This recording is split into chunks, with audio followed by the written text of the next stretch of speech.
l'heure de ses nouveautés majeures, Danton 125 et 350, l'importateur Kymco Luxe n'oublie pas son original KXCT 125. Pour réaffirmer le caractère sportif de ce modèle, rien de tel qu'une série spéciale sport pour 2016. Pas de doute, rien à dire côté look, moderne et dynamique.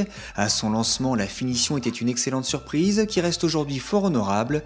Côté gabarit en revanche, nous sommes plus proches d'un GT compact style G-Dink que d'un X-Max, une compacité qui a ses avantages mais qui limite forcément les aspects pratiques. Ainsi, le coffre ne contient qu'un seul casque intégral.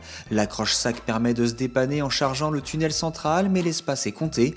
Heureusement, l'équipement est satisfaisant, vide-poche avec prise 12 volts, warning, levier réglable, éclairage de coffre temporisé et instrumentation assez complète.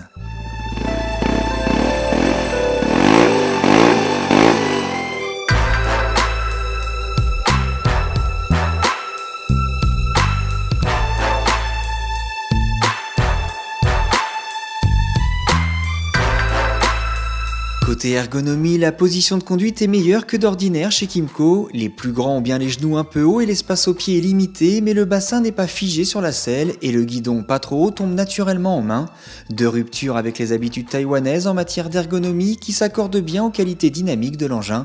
C'est là que le KXCT tire parti de ses mensurations, notamment de son empattement court qui lui confère une agilité redoutable. Léger et bien équilibré, le KXCT est facile de prise en main et fait demi-tour dans un mouchoir. Vif, le train avant est pourtant solide et précis et le cadre d'une rigidité sans faille. Très réactif à la mise sur l'angle, ce scooter montre pourtant une bonne stabilité même à haute vitesse. Un caractère attachant et joueur, bien tempéré par le freinage, suffisamment puissant malgré un léger manque de mordant à l'avant. Sportif, le confort l'est aussi. Curieusement, les suspensions nous ont semblé un peu moins raides qu'à l'époque, mais privilégient toujours la fermeté. La selle ultra moelleuse est alors appréciable. La protection, elle aussi limitée par le petit pare-brise opaque, confirme le KXCT dans un rôle plutôt urbain que grand rouleur. Au démarrage, la latence du bloc 4 soupapes est toujours là, ça embraye tôt, puis l'on sent un palier jusqu'à 25-30 km/h avant de s'envoler avec vivacité dans les tours pour atteindre les 110 km/h réels. Reste une consommation un peu élevée qui trahit ce goût pour les hauts régimes, souligné ici par la sonorité de la ligne complète Arrow du Mans homologuée. Pas désagréable, moins feutrée qu'en configuration d'origine, elle est aussi plus présente et souligne le timbre déjà rageur de ce moteur.